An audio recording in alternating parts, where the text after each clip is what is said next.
All right, so first question, what was your experience doing these interviews? Were you surprised by any of the answers? Was it difficult? Did anybody say none of your business? What kind of occurred during this transaction? We didn't really say like none of your business, but everything was very surface level.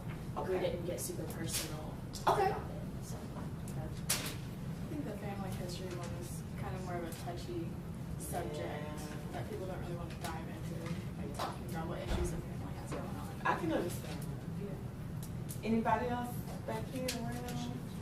Experiences, reflections on just doing the interview? We just talked more about like if we were going out like around the campus to people we've never even seen before and asking them these kind of questions, because I think that's more when you're going to run into conflict with them, just like getting uncomfortable and that kind of thing, because like we may not know each other super well, but we do have a class together, so it's not just some random person walking up to us.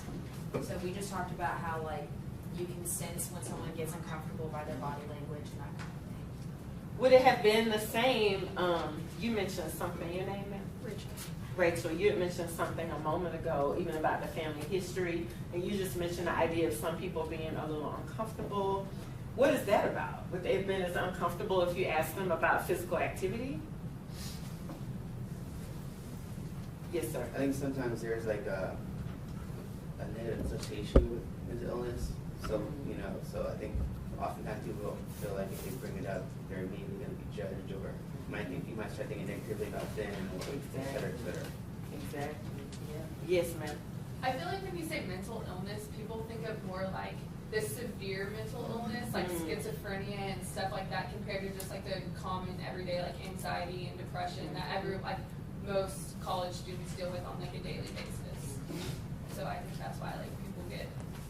So which modifying variable does that get into in terms of how people are filtering the information? So that kind of gets into this idea of education, right? Because if I really don't know that depression and anxiety are both mental illness, and as soon as you start talking to me, my mind immediately goes to severe forms of bipolar disorder or schizophrenia, then my response to you is going to be different based on my knowledge. And my response was probably going to guide me engaging in certain behaviors or not to. So it sounds like stigma is a little bit of it. And that's interesting because y'all are very well educated. So as you pointed out, ma'am, imagine if you had just randomly gone out into the streets of Stillwater or even talked to different people on campus. You would have some really interesting responses, or maybe not very many. So number 2.